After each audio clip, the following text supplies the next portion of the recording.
Here with the head coach of the Tigers, Toriano Morgan. Coach, a two-game winning streak right now going on. Your football team just playing some tremendous football. Big victory on the road last week against Savannah State. A thrilling victory, to say the Yeah. least. I know more graves have been in your beat and in mine. But again, just the resilience of your football team just continues to get better and better as these games go along. They fought to the end. So, there were several opportunities for us to go up 2 touchdowns. Unfortunately, that didn't happen, but they stayed right in there. Then we're playing, first off, hats off to Coach Kelton's Savannah State football team. They competed equally as hard. So we got the opportunity to go down and make some plays at the end of the game, and Jiren engineered a great 8-play drive that ended up in a 18-yard touchdown pass to Johnny Jones that ultimately turned out to be the game winner. And then the defense answered the call, keeping them right at the borderline of field goal position, field goal range, and it worked out for us in the end. When Jiren goes and throws that interception in the fourth quarter and they go take it and they go get the go-ahead touchdown, what was the message to your football team? Because we kind of saw something similar against Fort Valley State, where there was a turnover that Fort Valley State capitalized on. We had an opportunity to take the lead at the end, but we're not able to do that. But what was your response to the message to your team as far as going back down and saying, hey, despite the fact that we're down right now, we can still go back down and we can get a drive here and take the lead back again? Well, I think they believe in the system and offensively, so they know and they believe that any point in time from anywhere on the football field, we do have the guys on the field to be able to put the ball in the end zone. So just a matter of going down. He got an opportunity to kind of experience that adversity. I won't say that it was a bad read.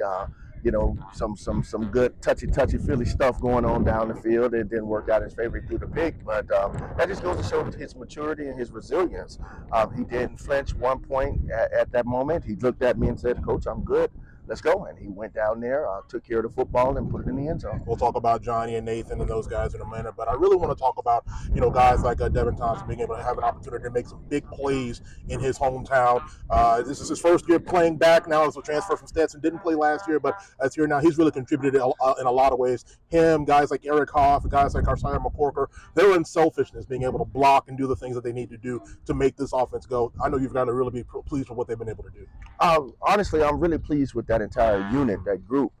That group is very unselfish, and they understand that when the ball comes your way, I got to do something with it. So they're fans of one another. So that's where you see the extra effort in blocking. If you see when they get in the end zone, they're the first ones down there to congratulate each other. So when you get that type of unselfish play, and you get guys that want to see other guys be successful, I think that's a testament to their character as a group, and it's paying off dividends in the last couple of weeks here with that unit. As the young kids will say, Coach Jenkins has been in his bag the past couple of weeks, which is literally offensive creativity we've seen. There's not necessarily a prototypical fullback that you have in your squad, but when you're getting your third and shorts and fourth and shorts, being able to bring a guy like Ravion Moore in the backfield, being able to hand him the football, let him slam up in there and get those the first downs that you need. Just the creativeness that we're seeing from this offense has really just paid big dividends over the past couple of weeks. Ravion has a very unique skill set. He can go outside and be an outside receiver. He can be an inside receiver. He can be an attached tight end, an unattached tight end, a fullback, a running back. So sky's the limit with the ways that we're able to utilize him. And then again, just because he's one of those guys, he and PJ Polk have that skill set. Makes our offense look a little different every week because we're able to utilize all the guys that we have in their skill set, and that's just an awesome tool that we have, and we're going to continue to utilize it. We'll talk about your top two guys, Nathan Rimper, Johnny Jones, especially Johnny Jones. 11 receptions, 119 yards, 2 touchdowns. His third straight game of 100-plus receiving yards in a contest. This week he was named to the Newcomer of the Week by the SIAC. He has really set the SIAC on fire these past few games where he's been able to play football. I always tell Johnny, if you can't do it in private, you can't do it in public. And from the spring, he's been turning it on.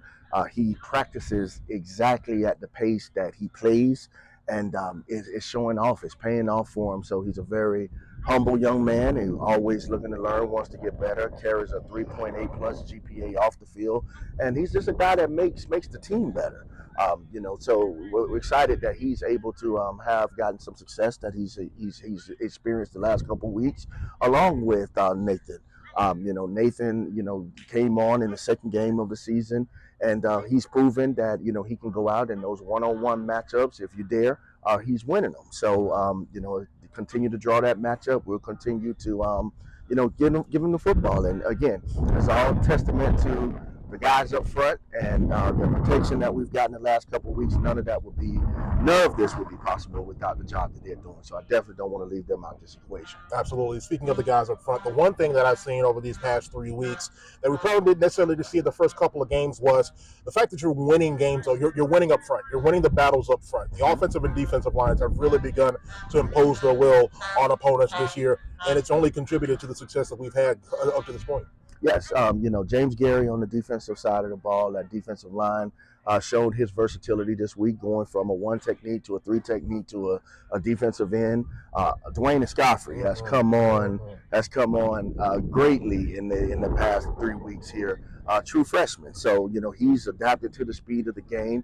Comes from great football pedigree, Miami Northwestern High School, and the stage is not too big for him, and he's showing that he can perform on the stage this big, and sky's the limit. He's only going to get better.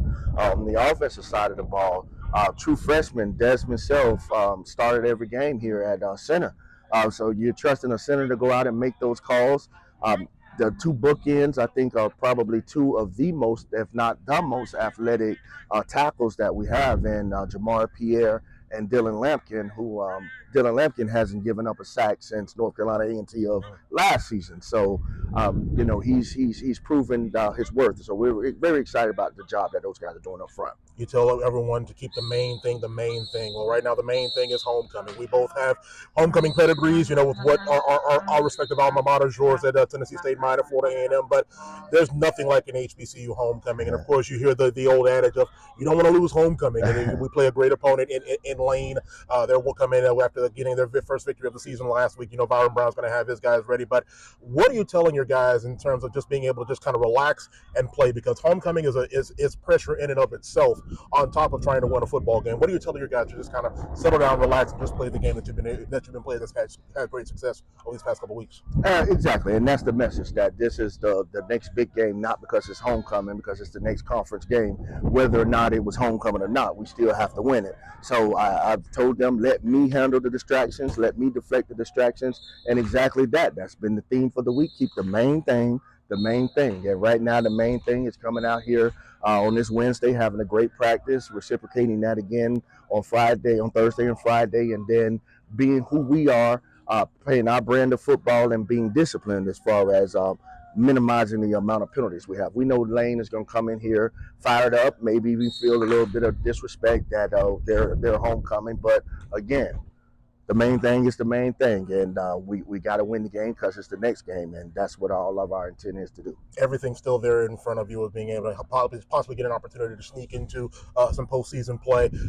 This game I know is definitely important with being able to get back into contention here in the SIEC. But again, just the main thing being the main thing, and the main thing definitely is this crowd. This crowd these past couple of weeks have been fantastic, and right. I know we definitely want to have a big crowd here on Saturday to help us be that 12th man to push us to victory here on Saturday. Definitely. The energy has been outstanding. Even the fans that traveled to Savannah the week before, the energy here against Morehouse was electric. So please come on out, support your EWU football program, your football team. Let's make it difficult for Lane when they have the football to make their calls, and let's cheer these guys on from the beginning to the end. And let's just make it the EWU way, the way we do things here in the Tigers Den. So we appreciate it. Let you get to practice, and let's see if we can get a big victory here on Saturday. Sounds good. Appreciate it. That is the head coach of the Tigers, Toriano Morgan. Tickets are available for this coming Saturday's homecoming matchup against Lane. 2:00 p.m. kickoff here on Saturday. Get your tickets online at ewutigerpride.com/tickets. For the head coach, Toriano Morgan, I'm Joshua Jackson. We'll see you this Saturday for homecoming.